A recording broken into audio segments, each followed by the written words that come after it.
Dr. Shailja Pandey and today's topic of SpO2। मतलब SpO2 क्या है?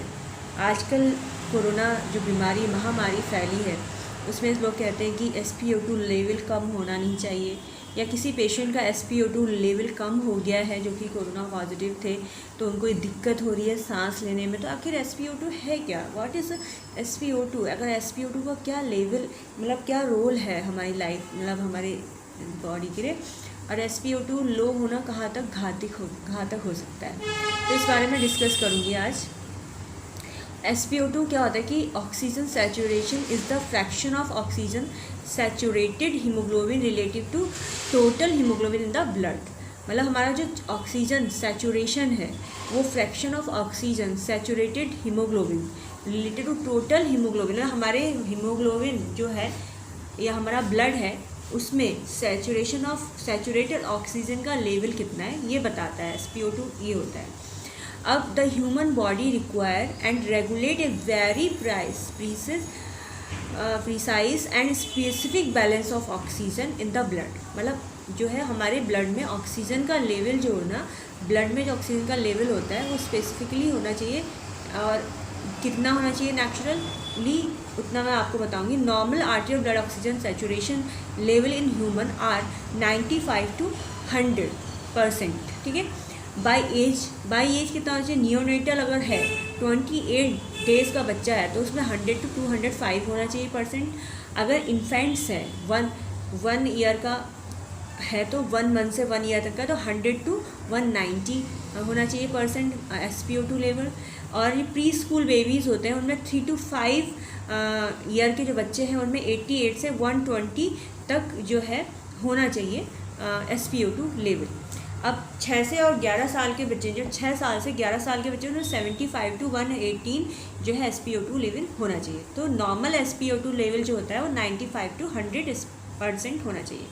अगर उससे कम होता है, अगर 60 तक पहुंच जा रहा है किसी पेशेंट का, तो उसका मतलब उसको मतलब बहुत ज़्यादा दिक्कत होने वाली है और उसको वेंटिलेटर की ज़रूरत पड़ सकती है आगे आके। तो यहाँ पे ये चीज़ हम कह सकते हैं। Shortness of breath also called dyspnoea.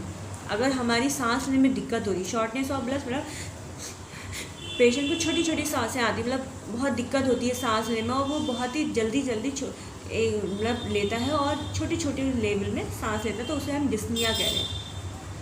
ठीक है। अब हम इसको सफोकेशन भी कह सकते हैं। मतलब dyspnoea refer to a feeling of suffocation और an inability of difficulty in breathing. मतलब सांस लेने में दिक्कत होना। इनएबिलिटी का मतलब हम सांस लेने में मतलब इनेबल हो रखे हैं, मतलब हमें सांस लेने में दिक्कत हो रही है, हम कैपेबल नहीं है सांस लेने में, और डिफ़िकल्टी मतलब कठिनाई हो रही है सांस लेने में, तो इसको हम इस चीज़ में कह सकते हैं। Homeopathic medicine help in the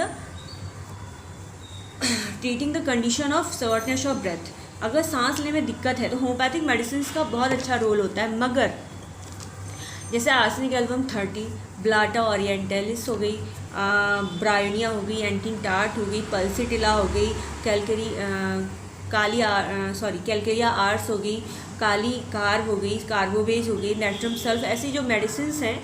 मतलब मैं ये नहीं कह रही कि इन मेडिसिन को आप खुद सेल्फ अपने ऊपर ट्राई करें, जब तक आपके फिजिशियन से आप कंसल्ट नहीं कर लेते इन मेडिसिन को ना लें, मगर ये मेडिसिन जो है इसके लिए अच्छा वर्क करती हैं। मगर अकॉर्डिंग टू सिम्टम्स, दवाइयाँ जो है सिम्टम्स के अकॉर्डिंग ही वर्क करेंगी। अगर आप अब खुद ले रहे हैं कि तो उससे दिक्कत ये हो सकता है कि हो सकता है आपकी दिक्कतें बढ़ जाएं। अगर फिजिशियन से कंसल्ट किए बिना ले रहे हैं, आपके सिम्टम्स किसके अकॉर्डिंग है उस मेडिसिन को आपको प्रिस्क्राइब किया जाएगा, तो ये मेडिसिन 100% जो है आप पे वर्क करती है। तो इसलिए पेशेंट को जो है पहले अपने फिजिशियन से कंसल्ट कर ले, उसी के बाद में मेडिसिन को ले। सबसे पहला रूल जो होता है होम्योपैथी का कि आपकी जो मेडिसिन हैं उनको जितना लो पोटेंसी या लो डोज से लेंगे उतना ही अच्छा वर्क करती हैं।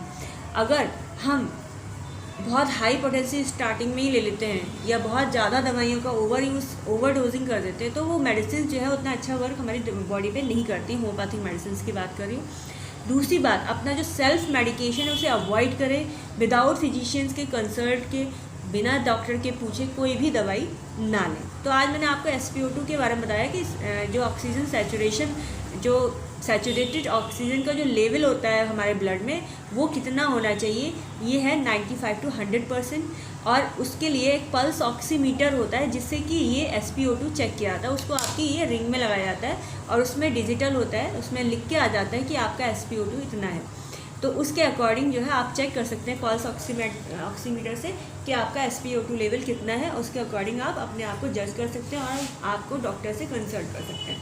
Thank you so much. आज के लिए इतना ही। नेक्स्ट वीडियो में नेक्स्ट डिजीज़ के बारे में, अगर आपको ये वीडियो अच्छी लगे तो आप उसे शेयर करें, लाइक करें। अगर कोई सवाल है तो आप मुझसे यूट्यूब पे भी पूछ सकते हैं, और बाकी मेरा जो है कॉल फॉर मी ऐप जो है उसे डाउनलोड करके अपने फ़ोन में मुझसे डायरेक्ट बात कर सकते हैं और ट्रीटमेंट ले सकते हैं। Thank you so much. Bye.